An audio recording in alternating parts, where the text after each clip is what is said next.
Hello, everyone. You ready for another round of Bible trivia? Well, I got to tell you a couple of jokes. Jokes. I can't talk today. I'm going to talk just like this. I'm going to tell you a couple of jokes today. First of all, I was having a conversation with a friend of mine, and I said, I have the perfect son. And a friend asked me, well, does he smoke? I said, no, he doesn't. Does he drink whiskey? No, he doesn't. And asked me, does he ever come home late? And I said, no, he doesn't. Well, I guess you really do have the perfect son.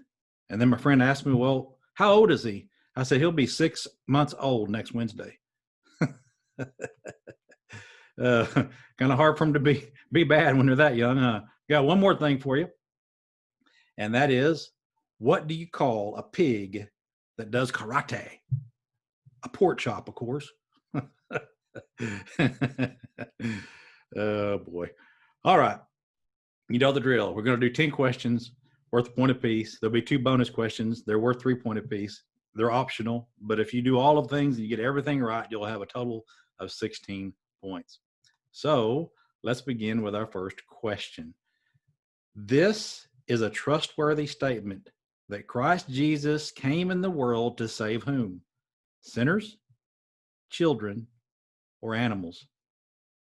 1 Timothy 1 verse 15 tells us it is sinners.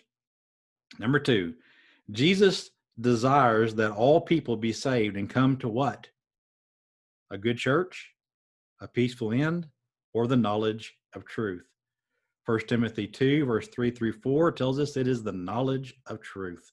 Number 3, what role does Jesus have in our relationship with God the Father? Our friend, our mediator, our accuser. 1 Timothy 2 verse 5 tells us that Jesus is our mediator. Number 4, what is the root of all sorts of evil? The love of money, polygamy, or power? 1 Timothy 6 verse 10 tells us the love of money. Number 5, this is a trustworthy statement that if we endure with Christ Jesus, what will happen? We will be strengthened, we will be wise, we will reign with him. 2 Timothy 2 verse 12 tells us that we will reign with him. Here's our bonus question. It's related to the one I just asked.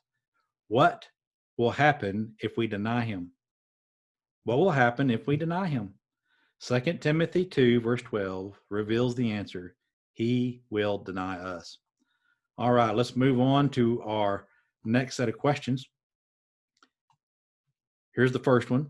On Paul's voyage to Rome, what disappeared for several days because of a severe storm? The light, the sun and stars, or all sight of land? Acts 27 verse 20 tells us it was the sun and stars. How many people were on the ship? Was it 276, 302, or 334? Good luck on this one. Acts 27 verse 37 says that it was 276. Number 3, when the sailors realized that they were finally approaching land, what did they plan to do? Jump overboard, try to dock in the port, or run the ship aground? Acts 27 verse 39 tells us that they ran or was going to run the ship aground. Number 4, what did the soldiers on the ship want to do with the prisoners before the ship ran aground? Kill them, set them free, or chain them together? Acts 27 verse 42, they wanted to kill them, because if a Roman lost their prisoner, something happened underneath their watch, they were going to be tortured or killed themselves. So they took this matter very seriously.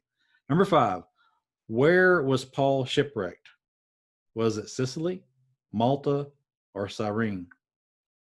Acts 27 verses 41 and following tells us that it was Malta. Now here comes your bonus question. Final one. How many survived the shipwreck? How many survived the shipwreck? Acts 27 verse 44 reveals the answer, and it was all of them. Again, hope you have a wonderful week.